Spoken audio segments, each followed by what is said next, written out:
Bom, irmãos, quero lembrar então que semana que vem a gente tem final de semana aí bem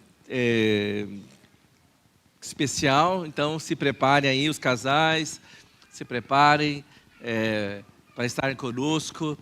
Vai ser uma sexta-feira bem especial, está marcado 19, é 20, né? 20 horas. Então, a gente vai ter um momento bem especial, amém? Então, fale para quem está do seu lado, se prepare. Bem, a igreja está investindo para trazer esse casal para cá, porque ele tem coisas para falar conosco, que vai ser muito especial. Se você não vier, você vai se arrepender. A gente fala assim, o casamento está bom, tal, mas sempre tem espaço para melhorar, amém? Então, esse é o momento para você vir, para você poder participar, poder estar junto conosco, vai ser bem especial. Quero falar para os líderes, tem a nossa reunião de liderança no sábado, então você precisa estar aqui, o pastor e a pastora vão compartilhar conosco coisas bem importantes, e domingo às 9 horas da manhã, todo mundo junto aqui, amém? Vai ser muito especial, glória a Deus. Nós também, as irmãs estão preparando aí o encontro de mulheres, que vai ser bem especial. A data dessa, você lembra? 12 e 13 de dezembro, está bem para frente ainda. Então, queria que você se preparasse para vir as irmãs, vai ser muito bom. E se tem alguma pessoa que tem uma marca, quer divulgar a sua marca, que você conheça, quer fazer uma parceria, depois procura a pastora Débora, porque a gente pode conversar algumas coisas aí, que a gente está tendo algumas ideias, tá bom? Então vai ser bem especial. Vamos ler Filipenses 2, do 19 até o 30, é o final do capítulo 2. O pastor Sérgio falou bem, né? Nós ouvimos a mensagem dele, muito especial, aqui no capítulo 2 de Filipenses. Nós estamos avançando, estamos na metade, e eu quero continuar aqui no capítulo 2. O pastor Sérgio falou sobre a importância da gente praticar aquilo que a gente crê, que a gente está falando, precisamos praticar. Então, isso é bem especial, eu quero continuar falando sobre isso. Por que assim, nós estamos falando sobre Filipenses? Por que a carta de Filipenses? Nós precisamos entender o que é a igreja hoje. Muita coisa que a gente vê por aí não é a igreja. Pode ser um clube, pode ser uma agremiação, pode ser qualquer coisa, mas não é a igreja. O que é que nos torna igreja? O que é que nos faz entender o chamado que temos? O que nos faz caminhar a favor daquilo que Deus está nos chamando para fazer? Então, a Bíblia fala que as portas do inferno não prevalecerão contra a igreja. A igreja. Às vezes a obra de um homem, a obra de uma pessoa, então nós estamos lutando a favor do evangelho, a favor da igreja. Então eu creio que Deus está nos chamando para fazer muito mais, para viver muito mais, experimentar muito mais. Amém? Glória a Deus. Então nós vamos continuar. Deixa eu achar aqui minhas anotações. Tá, vamos ler. Então, já falei para vocês, não preciso falar nada sobre a carta, já sabem de tudo, quando foi escrita, de onde foi escrita, como ele estava, já sabem tudo isso, né? Então, vamos direto ao assunto. Filipenses 2:19, vamos ler até o 30. Espero no Senhor Jesus enviar-lhes Timóteo brevemente, para que eu também me sinta animado quando receber notícia de vocês. Não tenho ninguém que, como ele, tenha interesse sincero pelo bem-estar de vocês, pois todos buscam seus próprios interesses e não os de Jesus Cristo. Mas vocês sabem que Timóteo foi aprovado porque serviu comigo no trabalho do Evangelho como um filho ao lado de seu pai. Portanto, é ele quem espero enviar, tão logo me certifique da minha situação, confiando no Senhor, que em breve também poderei ir. Contudo, penso que será necessário enviar-lhes de volta Epafrodito, meu irmão, cooperador e companheiro de lutas, mensageiro que vocês enviaram para atender às minhas necessidades. Pois ele tem saudade de todos vocês e está angustiado porque ficaram sabendo que ele esteve doente. De fato, ficou doente e quase morreu. Mas Deus teve misericórdia dele, e não somente dele, mas também de mim, para que eu não tivesse tristeza sobre tristeza. Por isso, logo o enviarei para que, quando o virem novamente, fiquem alegres, e eu tenha menos tristeza. E peço que vocês o recebam no Senhor com grande alegria e honrem homens como este, porque ele quase morreu por amor à causa de Cristo, arriscando a vida para suprir a ajuda que vocês não me podiam dar. Então, Paulo estava dizendo aqui para os filipenses que vai mandar Timóteo para eles. Falou de Timóteo, o que fez Timóteo, quem era Timóteo. E aí acaba que Timóteo foi discípulo de Paulo, e fala do trabalho de Timóteo, como ele foi excelente e tal. Mas eu não quero falar sobre Timóteo hoje, eu quero falar sobre Epafrodito. Que Epafrodito era filipense, estava na igreja dos filipenses, e foi Epafrodito que saiu de Filipos com o dinheiro para levar ajuda para Paulo. E não só isso, ele foi para servir a Paulo, ele foi para ser auxiliar, para ajudar a Paulo. Eu fico imaginando o que será que eles faziam. É lógico, eles tinham uma rotina de oração, de estudo bíblico. Será que eles copiavam as coisas? Será que eles facilitavam a vida de Paulo, para que Paulo pudesse pregar o evangelho com mais clareza, para que Paulo pudesse ter mais alegria? Paulo estava preso numa prisão domiciliar, mas então eles, sei lá, iam comprar as coisas, voltavam, cuidavam das necessidades de Paulo, ou dentro da casa onde ele estava, protegia Paulo, guardava Paulo. Eu fico imaginando como era isso. E não era só isso, ele era queridíssimo pela igreja dos filipenses. Então ele era uma pessoa querida, era o melhor que a igreja de Filipenses tinha. E mandou ele junto com ele, a oferta. Gente, não era fácil viajar hoje, não é fácil viajar. Não era fácil viajar naquela época, e ele sabia que as pessoas viajavam a longas distâncias, sabia que elas carregavam dinheiro, que elas carregavam recursos. Então ele estava arriscando a vida com dinheiro, com recurso, para levar o recurso para Paulo, para sustentar Paulo, que estava preso naquele momento. Então ele era um homem de sacrifício, ele era um homem de responsabilidade, era um homem de confiança, podia confiar em Epafrodito. Então, eu fiquei pensando, falei, meu Deus, que coisa especial. A igreja precisa reconhecer, e nós precisamos entender que tipo de pessoas somos nós dentro da igreja, que tipo de homens e mulheres somos nós dentro da igreja, que tipo de jovens somos nós dentro da igreja. Ele arriscou-se tanto, a gente não sabe, talvez durante a viagem ficou doente, chegou lá talvez doente, tão doente que quase morreu. É engraçado falar que quase morreu, que Paulo era um homem que curava as pessoas só com os lenços dele. Eu imagino como é que Paulo não conseguiu curar Epafrodito. E aparentemente ele se recuperou, saiu, né, ia morrendo. Então eu acho, a primeira coisa que isso fala para mim, que a igreja não é feita de super-heróis, a igreja não é feita de super-homens, de super-mulheres, de gente que não tem defeito, que não tem fraqueza, que não tem qualidade, que não tem falha. A igreja é feita de homens e mulheres normais. Mas por isso, vai demandar desses homens, dessas mulheres, sacrifício. A igreja é feita de homens e mulheres que se sacrificam.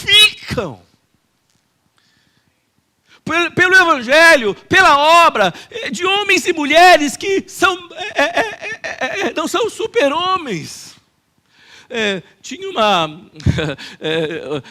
andou-se falando por aí, a pergunta assim, qual é o seu superpoder, não é isso? E se via nas redes sociais, qual é o seu superpoder? Porque todo mundo quer ser super-homem. Qual é o seu superpoder? Eu acho que meu superpoder é fazer tudo errado, quando eu acho que eu sou o dono da verdade. Meu superpoder é negativo. Não tem superpoder, não tem super-homem. Há homens e mulheres que se comprometeram com o evangelho. Então, Epafrodito se comprometeu, se arriscou. Gente, é interessante isso. O trabalho de todo mundo é importante dentro da igreja. O Epafrodito era quase um super-herói porque ele se ofereceu, sim ou não? Pegou o dinheiro, saiu, devia ser moço, devia ser jovem, devia ser forte, devia ser corajoso. A igreja dizia, meu, que cara é esse? Mano, o que é esse cara? Meu, o que é esse cara? A igreja amava ele. Diz que a igreja soube que ele ficou doente. Então alguém que viu algum irmão, ou passou por lá, viu, contou, veio, falou, gente, mas não é fácil assim, não é no WhatsApp, ei, fulano está doente. Então, depois que a notícia chegou que ele estava doente, não sabe se morreu, quanto tempo faz, se já enterrou, porque até a notícia chegar novamente, até ir lá novamente, e voltar novamente, eram dias, meses, às vezes, dependendo do lugar que você fosse viajar. Então ele era querido, ele sofreu, pagou um preço, mas não era só ele carregava junto com ele o sacrifício de toda uma igreja, a oferta de toda uma igreja, a doação de toda uma igreja. Eu vou dizer para você uma coisa, talvez você nunca vá sair dessa cadeira, talvez você nunca vai sair do seu lugar, nunca vai sair da sua casa, nunca vai arriscar a sua vida, mas você pode ir com aquele que está arriscando, com aquele que está pagando o preço, aquele que está sofrendo. O seu dinheiro pode ir com ele, a sua oração pode ir com ele, a sua fé pode ir com ele. A igreja é um lugar onde todos estão envolvidos, onde todos vão pagar um preço. E Paulo fala desse homem, a igreja amava esse homem. Nós precisamos ser uma igreja que ama aqueles que se sacrificam. Nós precisamos ser uma igreja que está disposto a pagar um preço, disposto a sofrer, disposto a se arriscar. Então Paulo fala,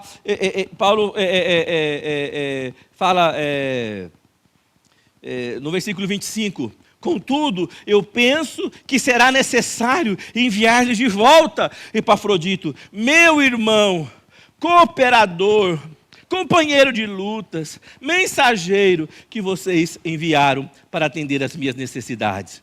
Aí no versículo 29 ele fala, e peço que vocês o recebam no Senhor com grande alegria e honrem homens como este. Olha que interessante, Paulo falou, vocês vão receber esse homem de volta, mas vocês devem honrar homens como estes. Amém? Eu fico maravilhado quando eu olho para essa casa, eu olho para essa igreja e vejo tudo que Deus está fazendo aqui. Tudo Deus está fazendo aqui. Tudo. Essa semana eu vim aqui, estava fechado, abri a porta escuro, andei aqui dentro, andei ali embaixo. Fui às salas, fui à sala de oração. E comecei a pensar, meu Deus, quantas coisas o Senhor está fazendo aqui. Quantas coisas o Senhor está fazendo aqui. Mas eu vou dizer uma coisa para você. Esta obra não é obra de um homem e de uma mulher sozinhos. É uma obra de homens e mulheres que devem ser honrados, porque eles são desse tipo de homem e de mulher, que se sacrificam, que pagam o preço, que gastam a sua vida na obra de Deus. Eu vou te falar uma coisa, ai meu Deus, estou tão cansado. Eu estou maravilhado agora que eu estou aposentado. Eu não sabia que eu andava cansado. É verdade. O irmão falou para mim assim, pastor, você está um meninão, né? Eu falei, parece, pastor, você está rindo à toa, você está feliz. Mas aí ele falou para mim assim, a gente não sabe. Ele falou, pastor, domingo, quando chegava domingo, a gente olhava na sua cara, via que você estava no último.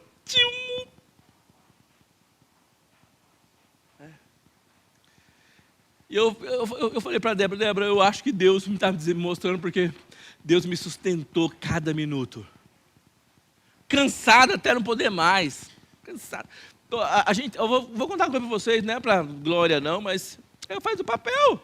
Nós temos reunião todos os dias. A agenda está lotada todos os dias. Porque tem coisa acontecendo. Coisa acontecendo. Mas eu quero dizer para você, se não fosse esses irmãos que estão aqui dentro, como Epafrodito, homens e mulheres que devem ser honrados, porque estão gastando a sua vida aqui dentro desse lugar. Por mais tempo que eu tivesse, eu jamais podia suprir a necessidade e a demanda de todo mundo. Não é sobre isso, é sobre se oferecer a Deus de todo o coração. Ele fala: honrem homens, honrem mulheres como este. Como estes como? Aí eu quero falar para você,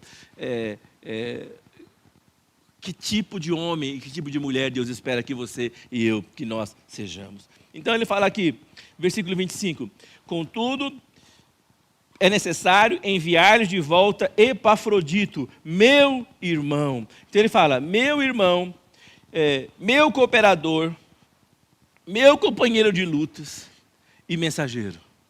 Então eu quero falar com vocês, e hoje eu vou falar só sobre meu irmão. Olha para alguém do seu lado e fala assim, meu irmão. Fala, meu irmão. Eu não sei vocês assim, eu tenho duas irmãs. Eu tenho a Lúcia que está aqui, né? Que é 1 ano mais velha que eu, mas não parece, ela é muito bonita, né? Muito jovem. Né?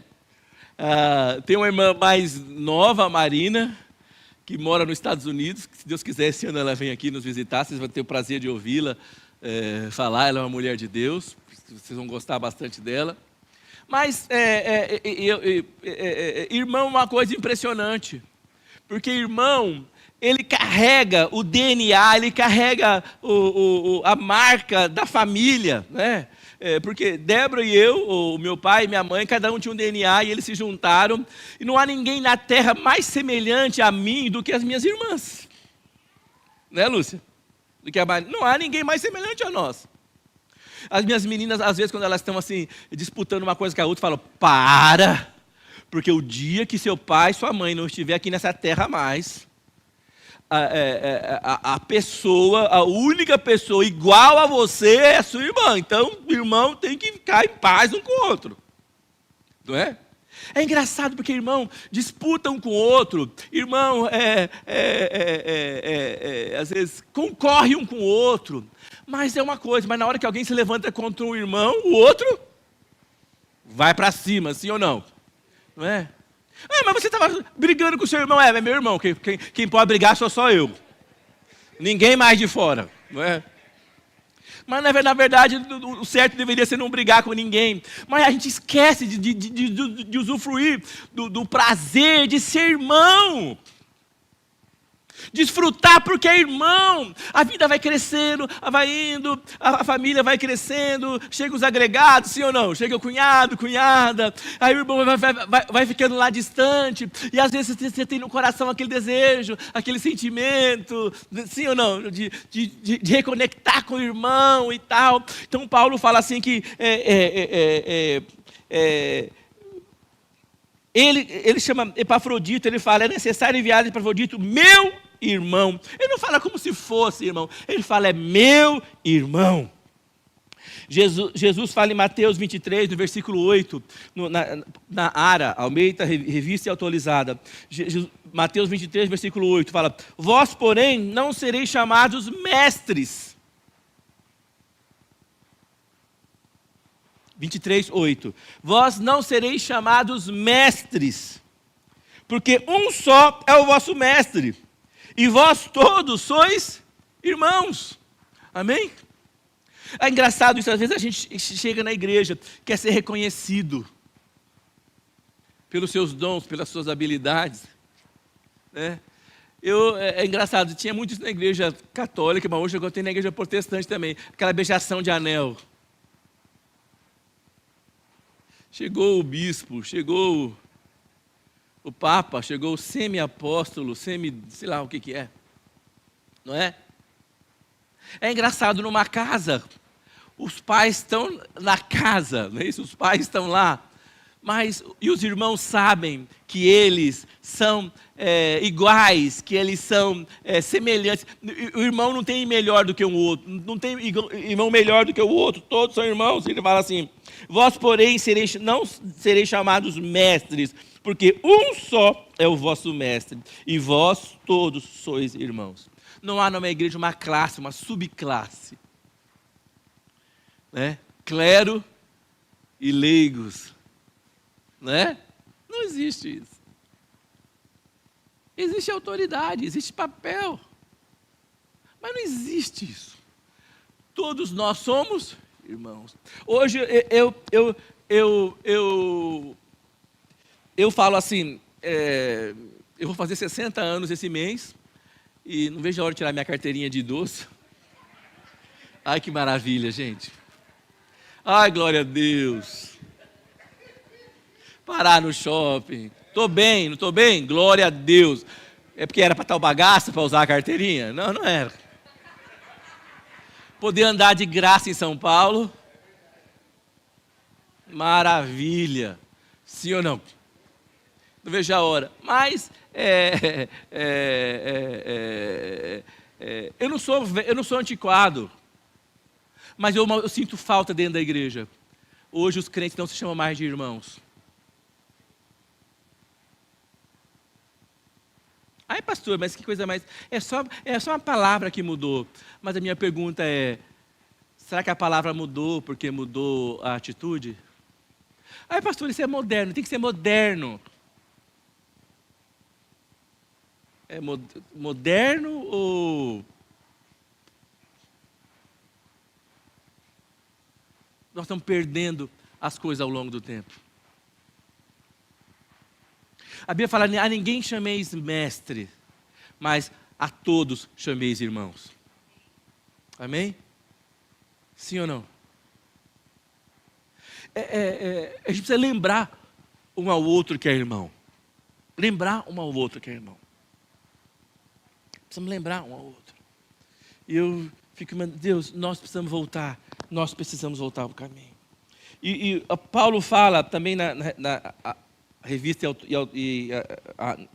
atualizada, Efésios 4, de 4 a 6, ele fala o seguinte: há somente um corpo e um espírito, como também fostes chamados, numa só esperança da vossa vocação. Há um só Senhor, um só batismo, um só Deus e Pai de todos, o qual é sobre todos, age por meio de todos e está em todos. Amém? Fala comigo. Deus é Pai de todos, age sobre todos, está em todos os irmãos. Nós somos irmãos. Eu quero experimentar isso, eu quero viver isso. Mas a gente, hoje da igreja, tem uma escala de a gente... fala assim, mas eu quero ser reconhecido. Eu quero ser reconhecido. Não me parece que Epafrodito era um cara que esperava reconhecimento. Porque quem quer ser reconhecido não se oferece para ser sacrificado. Quem quer ser reconhecido não se oferece para ser inútil. Quem quer ser reconhecido não se oferece para pagar um preço e arriscar. E aí, o próprio Jesus fala, em Lucas 22, no versículo 26, fala o seguinte: mas vós não sois assim. Pelo contrário, o maior entre vós, vamos ler junto? O maior entre vós seja... Fala comigo, o maior entre vós seja como o menor. Vocês entenderam o que está escrito aí ou não? Hein? Entenderam ou não?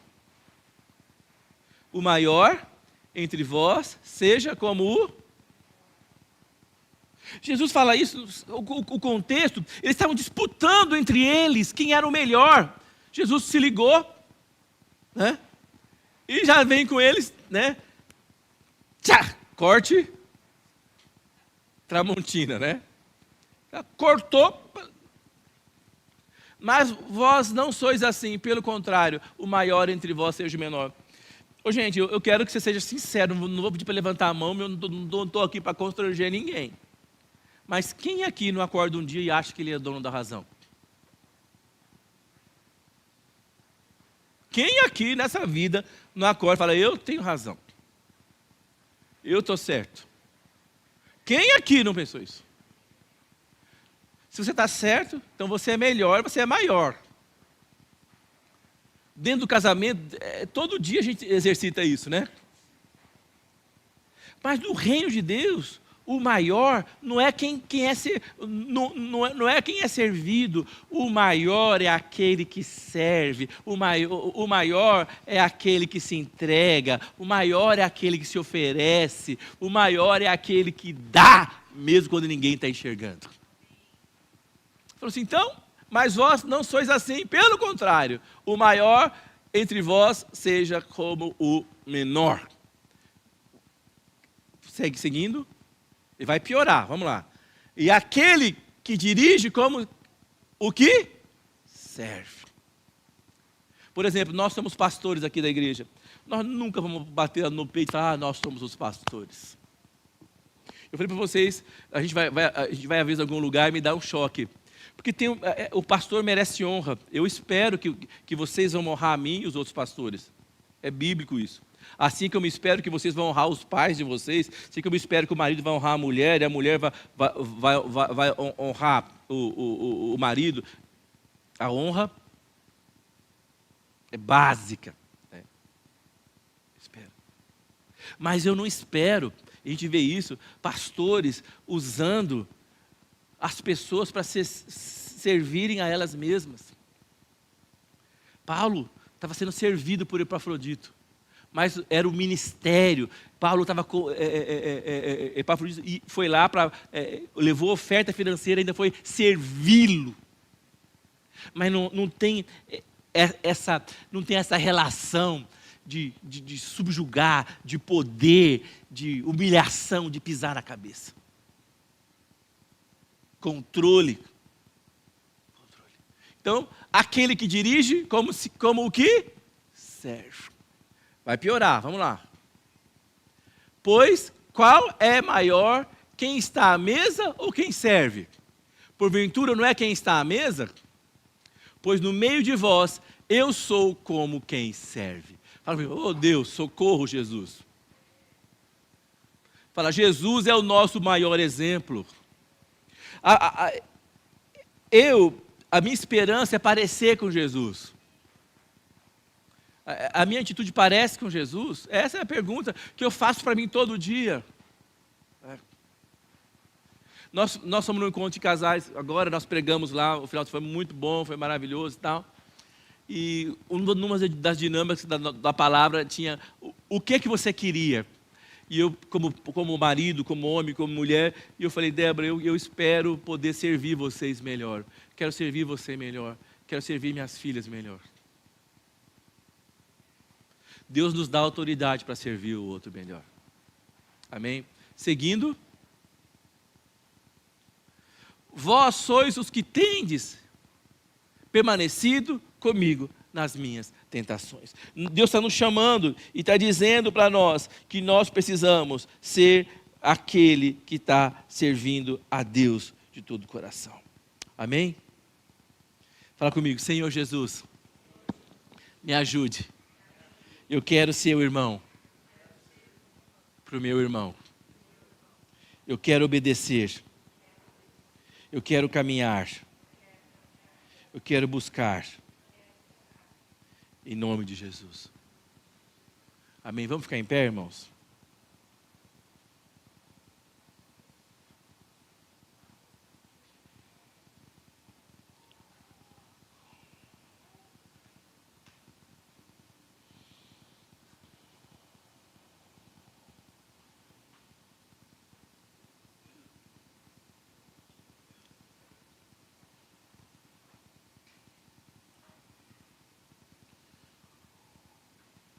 Quero ler com vocês, para encerrar.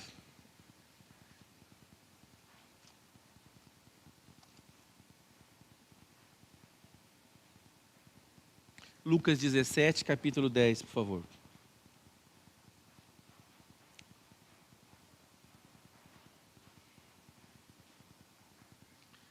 Vamos ler juntos? Assim, também vós, depois de haverdes feito quanto vos foi ordenado, dizei, somos servos inúteis, porque fizemos apenas o que devíamos fazer. Amém? Então, que Deus nos inspire essa semana a ser mais servos uns dos outros. Eu insisto isso porque eu acho que o campo nosso missionário, o maior campo missionário está dentro da nossa casa. Se você está na sua casa, você não pode servir seu pai, não pode servir sua mãe, não pode servir seus irmãos. Dificilmente você vai poder servir a Deus. Eu sinto muito falar isso para você. Se você é marido, você não serve sua mulher, você não serve suas filhas, você não serve seus filhos, dificilmente você vai conseguir servir a Deus. Se você é mulher, não serve seu marido, não serve seus filhos. Provavelmente você precisa aprender o que é servir a Deus. Se você é irmão, não serve seu irmão, não serve sua irmã. A sua experiência e a minha precisa ser revisitada. Nós precisamos mudar. Amém? Que Deus nos ajude. Fala comigo, que Deus nos ajude. Mas aí quando eu olho e quando Paulo fala, homens como esses devem ser honrados. Eu sei que aqui dentro da igreja está cheio de homens e mulheres que devem ser honrados. Amém? Fala, honrados, reconhecidos, aclamados. Amém? Deus está nos chamando e nós precisamos entender e agradecer a Deus, porque Deus está fazendo algo sobrenatural em nosso meio. Amém? Levante a sua mão e fala comigo, Senhor Jesus, abençoa-me muito, alargue as fronteiras do meu território, estenda sobre mim a sua mão, livra-me de todo mal, que o Senhor me abençoe e me guarde, levante sobre mim o seu rosto, faça resplandecer sobre mim a luz da sua face, que o Senhor me dê a sua paz. Com essas palavras, eu ponho a bênção de Deus, que é autorização para prosperar, sobre a minha vida, minha casa, minha família, sobre essa casa de oração, sobre esse bairro, sobre essa cidade, sobre esse estado. E acima de tudo, nós tomamos a bênção de Deus sobre essa grande nação, que é o Brasil. Antes de você cumprimentar o seu irmão, fale para os 4 ou 5, fale, irmão, conte comigo. Amém? Amém? Dá um abraço nele. Até quarta-feira, na reunião de oração, estaremos juntos aqui. Deus abençoe. Olá, fique atento aos avisos da nossa comunidade. No dia 7, sexta-feira, não haverá celebração de mulheres únicas. Em vez disso, no dia 7 de novembro, acontecerá a reunião do Betel Casais, com a presença especial dos pastores Luiz e Pedrina, da Igreja Nova Aliança, em Londrina. No dia 8, sábado, às 16 horas, reunião de líderes presencial, com a participação dos pastores Luiz e Pedrina. E no domingo, dia 9, os pastores Luiz e Pedrina estarão conosco também em nosso culto de celebração às 9 horas da manhã. Será um final de semana incrível, não perca. No dia 21, não haverá reunião de homens por conta da emenda do feriado. E excepcionalmente em novembro, não acontecerá o Dipper. Você, mulher, reserve as datas dos dias 12 e 13 de dezembro para um tempo especial no Encontro de Mulheres Únicas. Fique atento às nossas mídias sociais para estar por dentro de toda a nossa programação. Inscreva-se, curta, comente e compartilhe.